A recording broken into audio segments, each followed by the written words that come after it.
अस्सलाम वालेकुम। अच्छा, इस ट्यूटोरियल में हम आपको एमए पार्ट वन के अंदर कौन से डिपार्टमेंट में कौन से सब्जेक्ट्स होते हैं और कौन से ऑप्शनल सब्जेक्ट हैं किस डिपार्टमेंट में, वो डिटेल्स में आपको बताएंगे, ताकि आप जब अपना फॉर्म फिल करेंगे एग्जामिनेशन फॉर्म, तो वहाँ सब्जेक्ट सिलेक्शन में आपको ईज़ होगी। ठीक है।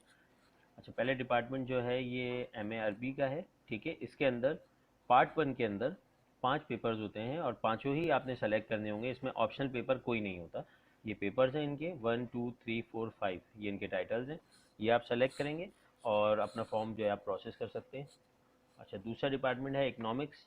इकनॉमिक्स के अंदर शुरू के जो 4 पेपर हैं, micro economics, public finance, advance stats और इकोनॉमिक्स ऑफ प्लानिंग, ये 4 सब्जेक्ट्स तो हर बच्चे ने सेलेक्ट करने होंगे। ठीक है, जो रेगुलर दे रहे हैं, ये सिर्फ रेगुलर की बात कर रहा हूँ मैं। और उसके साथ इसका जो पेपर 5 है उसके अंदर 4 ऑप्शनल होते हैं। आप देख सकते हैं यहाँ हमने आपकी समझने के लिए आसानी हो इसमें मेंशन किया है 5.1, 5.2, 5.3, 5.4। मतलब ये कि पाँचवें पेपर में आपके पास 4 ऑप्शन है, इसमें से कोई एक आपने सेलेक्ट करना है। अच्छा, एमए में पार्ट वन में भी और पार्ट टू में भी टोटल आपने 5 ही पेपर सेलेक्ट करने होंगे। बस जो ऑप्शनल होते हैं उनमें से कोई एक सेलेक्ट करना है। इस सिनेरियो में 1 2 3 4 ये कोर्स तो जो भी रेगुलर कैंडिडेट है वो सेलेक्ट करेगा। और ये जो 5.1, 5.2, 5.3, 5.4 है, इनमें से कोई एक सेलेक्ट कर लेंगे आप, तो टोटल आपके 5 पेपर्स हो जाएंगे। ठीक है। नेक्स्ट डिपार्टमेंट है एमए इंग्लिश। इसके अंदर ऑप्शनल पेपर नहीं होते। पार्ट वन में 5 पेपर हैं, 5 के 5 आपको सेलेक्ट करने होंगे। ठीक है। अच्छा, उसके बाद है जनरल हिस्ट्री। इसमें भी ऑप्शनल नहीं होते। इसमें भी 5 पेपर होते हैं, 1 2 3 4 5। और ये पांचों पेपर्स आपने सेलेक्ट करने होंगे, इसमें भी कोई ऑप्शनल नहीं होते। इसके बाद है आईआर डिपार्टमेंट। आईआर डिपार्टमेंट के ये 5 सब्जेक्ट होते हैं। इसमें भी पार्ट वन में कोई ऑप्शनल सब्जेक्ट नहीं होता, तो ये आपको 5 के 5 पेपर सेलेक्ट करने होंगे। अच्छा, इसके बाद है इस्लामियत डिपार्टमेंट। इस्लामियत डिपार्टमेंट के अंदर आपको शुरू के 3 पेपर में चॉइस मिलती है। कुछ पेपर्स सुन्नी स्टूडेंट्स के हैं, कुछ शिया के होते हैं, तो दोनों के डिफरेंट पेपर्स होते हैं। अच्छा, अगर आप सुन्नी कैंडिडेट हैं तो आप यहाँ पे जो सुन्नी मेंशन है, देखें अल कुरान और तफसीर कुरान के साथ सुन्नी मेंशन है, तो आप ये पेपर सेलेक्ट करेंगे, ये 1.1।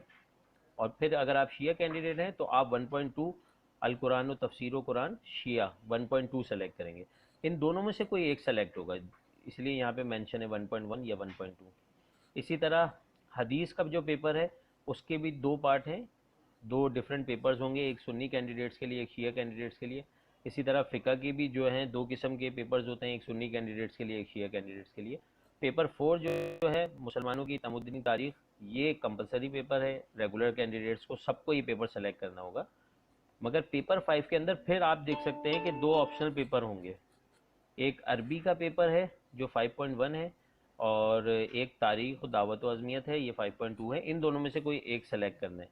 तो होगा यहाँ होगा ऐसा कि आपने टोटल 5 पेपर सेलेक्ट करने, 1.1, 1.2 में से कोई एक, 2.1, 2.2 में से कोई एक, 3.1, 3.2 में से कोई एक, 4 सबने सेलेक्ट करना होगा जो रेगुलर जितने बच्चे होंगे, और 5.1, 5.2 में से कोई एक पेपर देना होगा। अच्छा, नेक्स्ट डिपार्टमेंट है इस्लामिक हिस्ट्री। इस्लामिक हिस्ट्री में कोई ऑप्शनल पेपर नहीं होता, 5 पेपर हैं और ये पाँचों के पाँचों आपको सेलेक्ट करने होंगे, इसमें कोई चॉइस नहीं होती।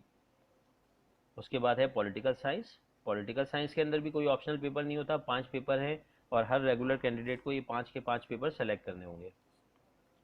उसके बाद है सिंधी डिपार्टमेंट। सिंधी के अंदर भी हमारे पास चॉइस नहीं होती है, 5 पेपर होते हैं पार्ट वन में, और 5 जो हैं आपको कैंडिडेट को पाँचों पेपर सेलेक्ट करने होंगे।